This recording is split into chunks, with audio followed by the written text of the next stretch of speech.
کہ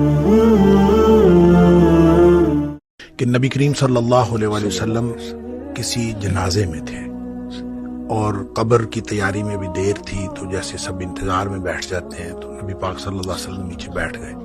آپ کے ہاتھ میں ایک چھڑی تھی اور آپ زمین میں جیسے آدمی کچھ سوچ رہا ہوتا ہے تو ساتھ ساتھ ایسے تو پھر آپ نے اس موقع پر ایک بات ارشاد فرمائی. پھر آپ نے دونوں کیفیتوں کو الگ الگ بتایا. آپ نے فرمایا جب مومن کی روح نکلتی ہے تو فرشتے آتے ہیں، ملک الموت جنت سے کفن لے کے آتے ہیں، اور وہ جیسے میں نے پہلے بھی عرض کیا کہ وہ آ کے فرشتے سارے اپنی اپنی ڈیوٹیاں لگ جاتی ہیں، اور پھر وہ اس کے کان میں آ کے کہتا ہے ایتھا النفس الطیبہ، اے پاکیزہ روح نکلو، اخرجی الی مغفرۃ من اللہ ورضوان، سبحان اللہ کی مغفرت اور اللہ کی خوشنودی کی طرف نکلو.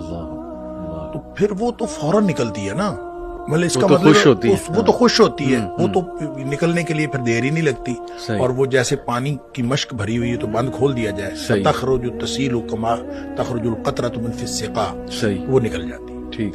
تو دوسرا جو ہے جب وہ مومن کے علاوہ کافر اور منافق کی موت کے لیے جب فرشتے آتے ہیں تو نبی کریم صلی اللہ علیہ وسلم نے فرمایا وہ جہنم سے بدبودار کفن لے کے آتے ہیں.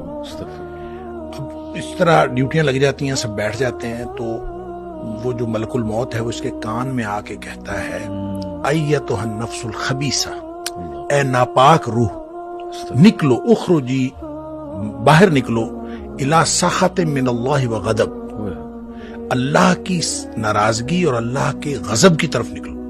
اللہ کی ناراضگی اور اللہ کا غضب تیرا انتظار کر رہا ہے. آپ اندازہ کریں جس کو یہ کہا جائے اور ادھر دنیا میں پڑے ہوئے اس کو یہ خبر مل جائے کہ اللہ کی ناراضگی اور اللہ کا غصہ میرا انتظار کر رہا ہے، تو وہ کیوں نکلے گی؟ پھر نبی پاک صلی اللہ علیہ وسلم فرمایا فتفرق فی جسدہ، وہ پھر جسم کے اندر چھپتی پھرتی ہے، کبھی ادھر جاتی کبھی ادھر. اس کا مطلب ہے ایک اینٹیٹی ہے نا، بالکل روح ایک چیز ہے، اس کی بھی ایک پوری سمجھ ہے. ہاں جی، وہ بھاگتی پھرتی ہے. فتفرق فی جسدہ، جسم کے اندر بھاگتی پھرتی ہے، باہر نہیں نکلتی. تو پھر فرشتے جو ہیں وہ فینزعہ، وہ پھر اس کو کھینچ کر نکالتے ہیں. اللہ اکبر. اور پھر اس کی جو نبی پاک صلی اللہ علیہ وسلم نے مثال بیان فرمائی، کما ینزع الصفود من الصوف المبلول، جس طرح سے گیلی اون ہو اور اس کے اندر گرم سلائی لوہے کی رکھ دی جائے اور پھر اس کو کھینچا جائے ایک طرف، ظاہر روئی وہ اون جو چمٹ جائے گی تو اس کو ایک طرف سے کھینچیں گے تو وہ تو تار تار ہو جائے گی.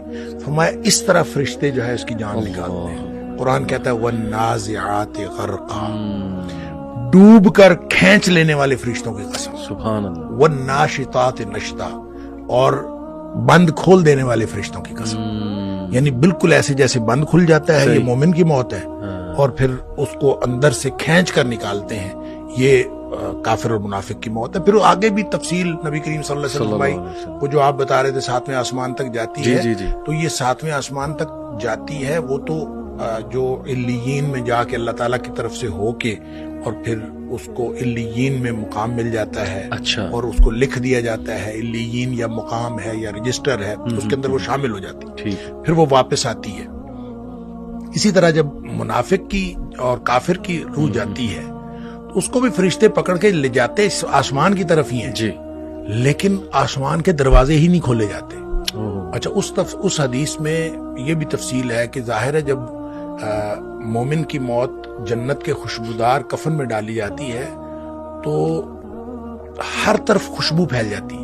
صحیح. اور وہ فرشتہ جب لے کے جا رہا ہوتا ہے اس کی روح کو، سب پوچھتے ہیں کس کی روح ہے، کیونکہ خوشبو پھیلی ہوئی ہوتی ہے، اور ہر شخص اس کے لیے جو ہے نا وہ دعائیں کر رہا ہوتا ہے، اور ہر شخص خوشی اور مبارکباد کی صدائیں آ رہی ہوتی ہیں.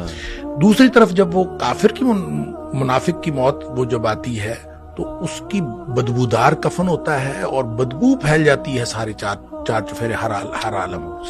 جب وہ ہر طرف بدبو پھیلتی ہے تو ہر کوئی جو ہے نا اس کے اوپر لعنت کر رہا ہوتا ہے. پھر وہ لے کے آسمانوں کو چڑھتے ہیں، آسمان کے دروازے ہی نہیں کھولے جاتے. قرآن میں بھی آتا ہے کہ اس کے لیے آسمان کے دروازے نہیں کھولے جاتے.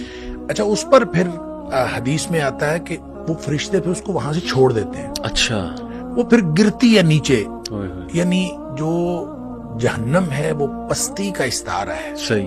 اور جنت جو ہے وہ اونچائی کا اور بلندی کا.